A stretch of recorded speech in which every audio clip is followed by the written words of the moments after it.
Ah, this is good. How's it going, everybody? Texas Man here. I hope that you guys are all having a spectacular day. If you guys would please give this video a thumbs up if you guys do enjoy it. Subscribe, of course, if you guys have not already. Also, doing the biggest favor of all, make sure you guys hit the bell notification button. Select all for all notifications so you guys don't miss out on a single video here on the channel. I do stream on Twitch at Douglas447. I stream there at least once a week. Normally Tuesday and Friday around 2 p.m. EST. And as always, if you guys have any movie shows or games you guys want me to cover here on the channel, please let me know in the comment section down below. Also, if you guys are subbed, make sure you guys hit that bell notification button, select all.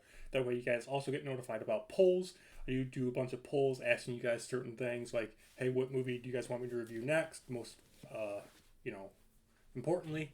And this has been a film that has been requested basically since I started this YouTube channel. And I really didn't know how to talk about this film in depth.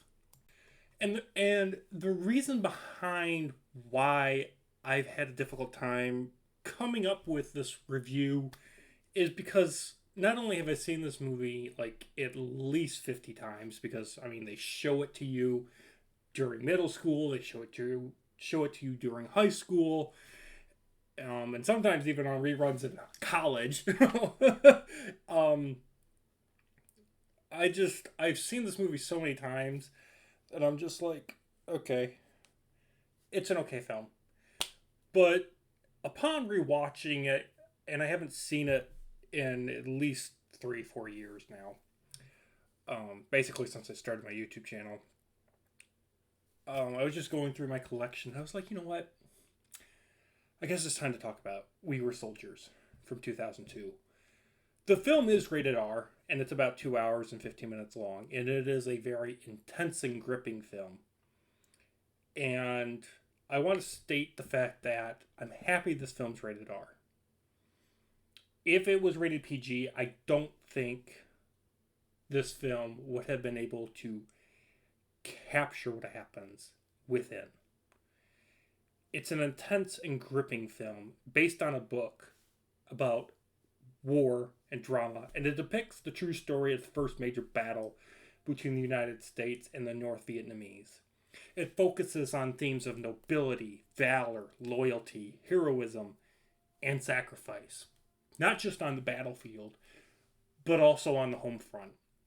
The film takes its time getting you invested in characters, especially with major stars such as, and I'm sorry if I'm butchering your name, Claire Gregg, John Hamm, Barry Pepper, Sam Elliott, and of course, Mel Gibson. Showing us, we get invested in into these characters because of the film showing us the men training for the eventual war that they'll be thrown into. And it also shows us, like I said, the effects of them training, them preparing to go to the eventual war that is going to come, and how that affects the family members of what life is like before, during, and after the war. And we get to dive into all that. Now, sometimes it is subsurface because, like I said, this film's only 2 hours and 15 minutes long. If this was like a TV show or a 4 hour, like Lord of the Rings epic, I'm sure that a lot more time would have been spent on the home front side of things. But I think it does a good balance trying to keep you engaged with the war and the battle happening alongside showing you how it affects people on the home front as well. The battle and the war within this film shows us the military strategies that are used in order to try to win a fight. And we get to see that in detail of how communication works and when things are not understood properly, how it can lead to the death of certain allies, and how communication, not just, shooting at the enemy is essential, but communication is essential as well.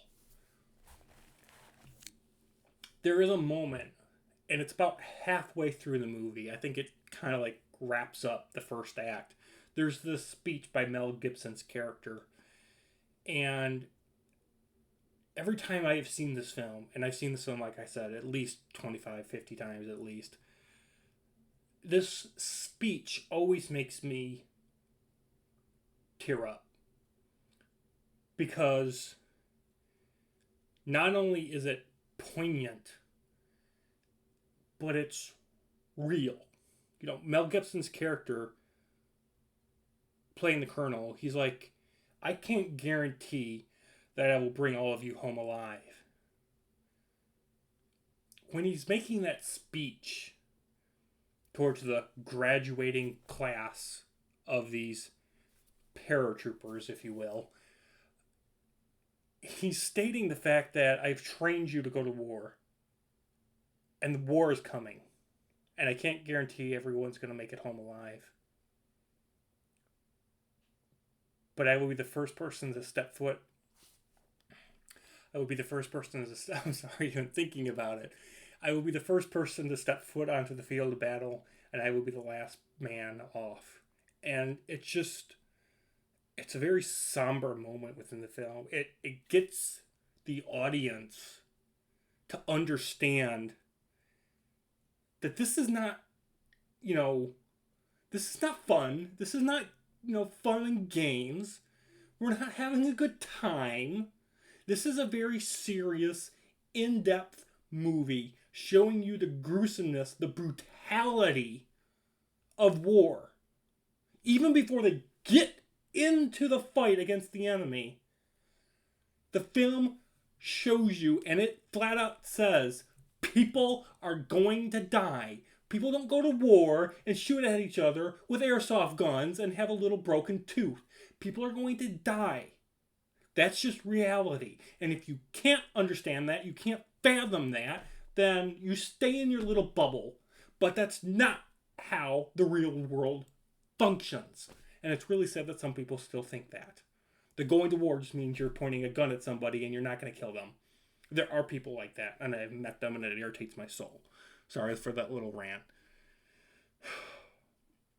I can't guarantee that I'll bring you all home alive. When Mel Gibson's Colonel speech, Mel Gibson's character as a colonel gives that speech, it hits you. Not just mentally, but in the heart and in the soul. It makes you realize, okay, this film means business. And so do our real life men and women that serve in our military. Like I said, this film is rated R. And the film, because of that rating, is able to show the chaos within and the brutality of the war. With bullets, airstrikes, firebombs, commanders yelling orders back and forth at radio men. The chaos ensues when one of the radio men gets killed and having to find a replacement for that person. Helicopters bringing in more reinforcements and having to evacuate the injured and the dead because the medical helicopters can't get in because of the chaos ensuing with lost tracks of orders and where they're supposed to go.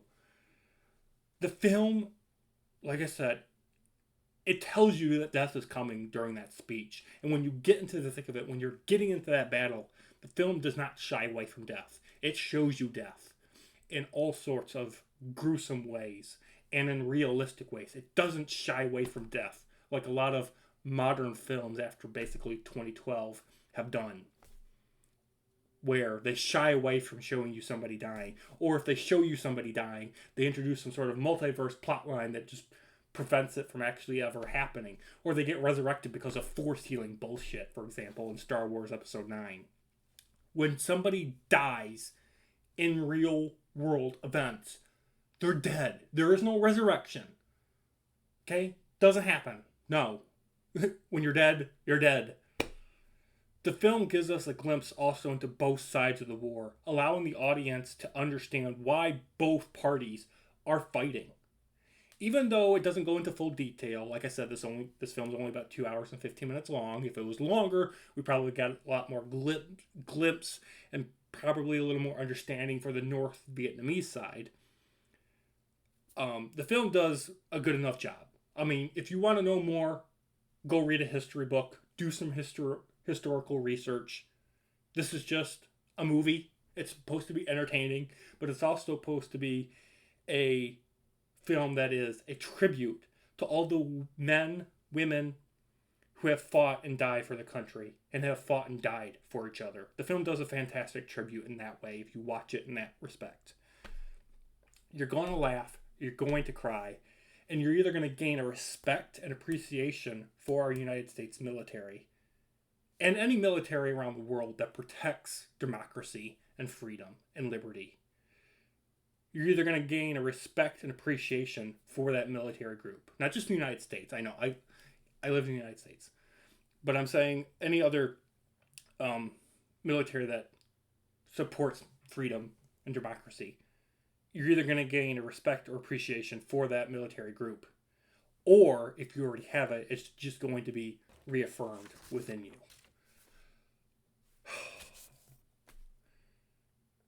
It is a hard film to talk about, but I think it's one that's warranted. The film's been out for over 2 decades now at the time we're recording this video.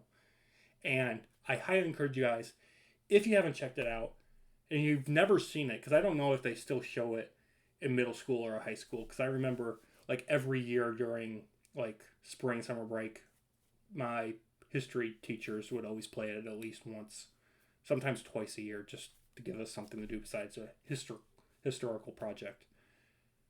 We Were Soldiers is a good movie. You can get it on DVD, you can get it on Blu-ray, 4K in some of your own regions, and you can also get it on digital stores. And I highly encourage you guys to do so. You will not be disappointed. Last thing I want to talk about, I do wish that the film had more of a soundtrack. For whatever reason, I guess this film was limited in budget when it came to the musical department, because all it does is play this Cauldron song like 5 times throughout the runtime. And it's a cool song. But playing it 5 times within 2 hours or so kind of is weird.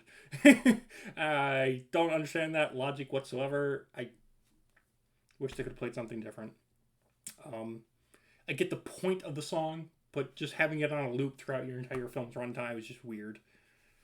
Anyways, I'm going to give We Were Soldiers a 9.5 out of 10. Thank you for watching. Have an excellent day. Look forward to more videos coming out soon. Bye, guys.